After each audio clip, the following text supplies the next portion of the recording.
তোরা যে যা বলিস ভাই, আইবুড়ো ভাতের মতন এত ভালো রিচুয়াল আমি আর আগে একটাও দেখি নাই। যাই হোক, আজকে আমার দ্বিতীয় আইবুড়ো ভাত, আর দ্বিতীয় আইবুড়ো ভাতের ইনভিটেশনটা ছিল আমার পাশের বাড়িতে। একজন পাশের বাড়ির কাকিমা, মানে আমার পাড়ারই কাকিমা, আমাকে ইনভাইট করেছিলেন আজকে আইবুড়ো ভাত খাওয়ার জন্য। আর তাই দুপুরবেলা স্নান টান করে রেডি হয়ে আমি আর আমার বোন দুজনে মিলে রওনা দিলাম কাকিমার বাড়িতে। এই যে হেলতে হেলতে দুলতে দুলতে আমি চলেছি আইবুড়ো ভাত খাওয়ার জন্য।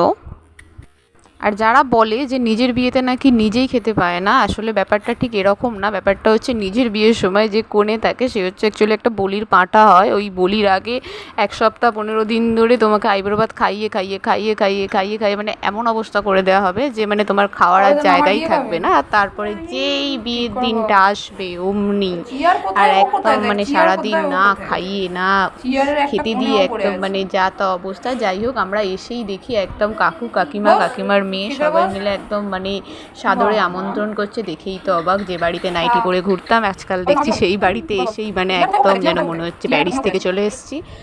আর সব থেকে যেটা আশ্চর্যের ব্যাপার, আমি আইবুড়ো ভাত খাওয়ার আগেই পুচকি আইবুড়ো ভাত খেতে বসে পড়েছে। মানে সবার বেলাতেই মানে বাড়িতে এর আগে বাড়িতে যতগুলো বিয়ে বাড়ি হয়েছে ওদের বাড়িতে সবার বেলাতেই মানে এই নিয়ে ওর মোটামুটি 8টা-10টা আইবুড়ো ভাত খাওয়া হয়ে গেছে সবার সাথে ফ্রি ফ্রি ফ্রি ফ্রি হয়ে।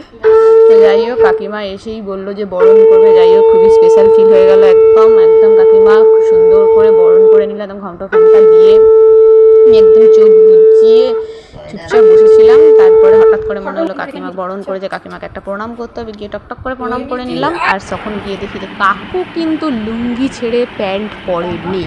মানে কাকু পুরো একদম মানে কি বলবো, কোনো রকম স্পেশাল ফিল করায়নি। কাকু বলেছে ঘরের মতনই থাকবিস, একদম বাড়ির মতন। তারপরে যাই হোক, আমি আর আমার সঙ্গে আমার ফ্রি দুজনে মিলে খেতে বসে পড়লাম আর খাওয়া দাওয়া শুরু করলাম। খাওয়া দাওয়ার সময়তে